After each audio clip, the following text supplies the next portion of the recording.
I am native West Texan, born over in Odessa, Texas, about 66 years ago, and have a wife of 42 years, 6 children, 16 grandchildren, and 2 on the way. Then I had retail businesses after I graduated from the University of Texas, women's and children's clothing. And then for the past 23 years, we have had developed, my wife and I founded basically a ministry, parachurch, if you will, by the name of Mission Messiah, a new creation. And again, you can gather by the name, the idea was for the freedom of a person and their becoming a new creation. I mean, finding truly who it is they were built to be. We honestly have always been in business. About the past 46, 47 years ago, I've had business in West Texas.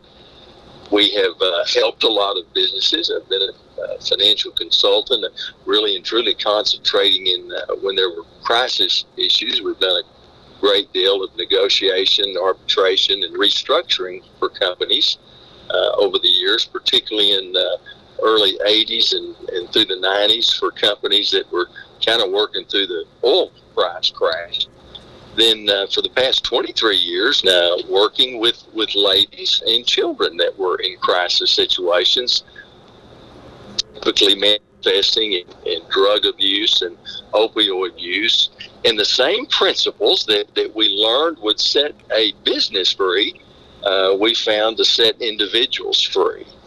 And so that's the primary thing that I have found fulfillment in life doing, is helping companies, communities, businesses, families, and individuals find freedom, because I really believe that that's what we were all, each and every one, designed for, was to be free to attain unto the greatness that's within us. And so that's really my heart. I love to see people flourish and achieve the things that they are honestly built to do.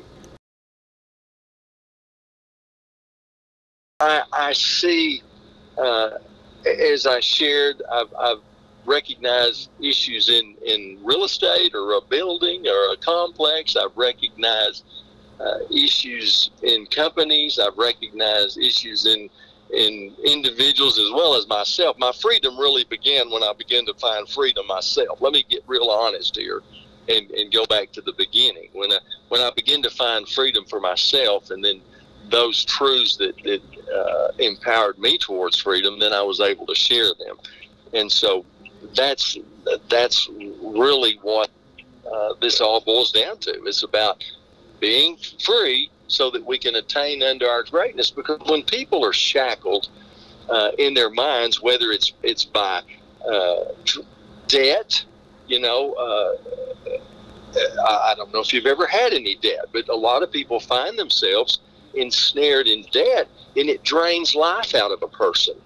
It takes away their creativity and their ability to move forward.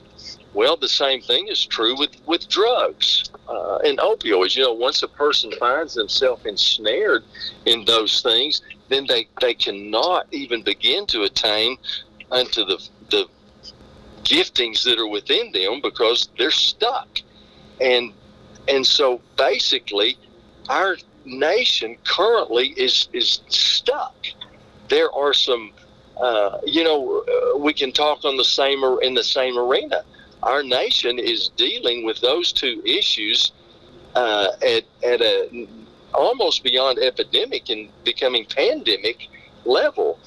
In debt, whether it be the $23 trillion that we're looking at that shackles the citizenry of this United States, or whether it's our opioid drug crisis. And so with my experience in both of those fronts, I say, wow, this is another stage that we need to go apply the same truths and principles and see our country set free and reestablished upon the truths that it was founded.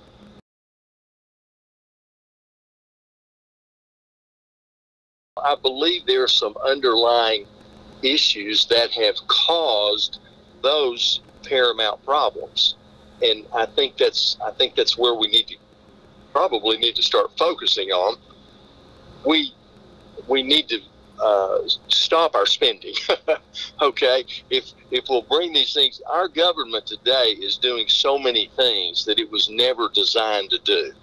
It has way overgrown itself, and so we have got to begin to curb both our spending, but our regulation, because once again, excessive regulation encumbers our small business, our businesses in general, and they cannot attain unto their full capacities. And I think you see that even in so many of the positive things that our president has done to restructure some of our taxes, whether it's our capital gains taxes, cutting some red tape off of things and freeing things up so that those entities can once again strive and attain unto greatness. So I can really relate to our president on those things because I'm a businessman. And so I go, yes, that's exactly what we need to do. So I think one of the things that we've got to do is come along beside him in this hour and support his understanding. You know, we obviously have a number of individuals in these positions that don't have that kind of business astuteness that our president does. Now, other issues that underline our educational system, we have some major issues there because there have been a lot of history books rewritten. Our founding principles, many of them have been kind of sidestepped and removed from our textbooks, and we really and truly have got to get back to the truth.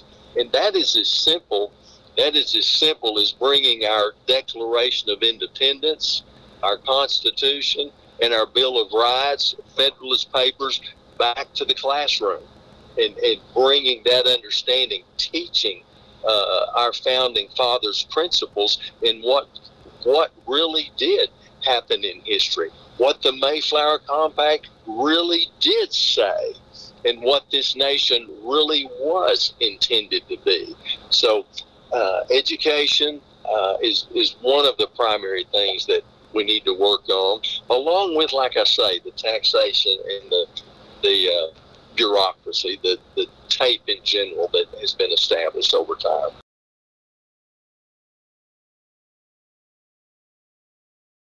One thing, you and I think, would readily admit there's way too much rock throwing going on at one another. And I think it is time that we return to civility. I believe that we need to come back to that place of, you know, I was writing an answer a while ago about our impeachment situation right now. And you know, bottom line, we have thrown due process out the window right here. When we look at what's happening, what is being pushed in this hour, we don't have the testimony before a hearing committee of the person that supposedly is the eyewitness or that has reported this supposed offense, much less a second witness would begin to establish legal grounds here for a real cause. We have neither one, and yet we have brought forth impeachment proceedings. So we really have got to sit down and reason and come back to the law that is established and not run outside of those parameters.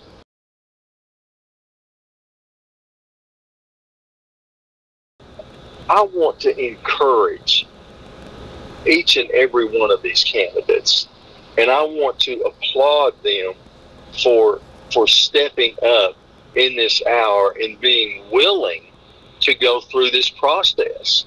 I can tell you from my own heart and opinion at this point in time, this is an arduous task. This is testing of the metal, if you will. And so I want to encourage each one of them for their courage to step out.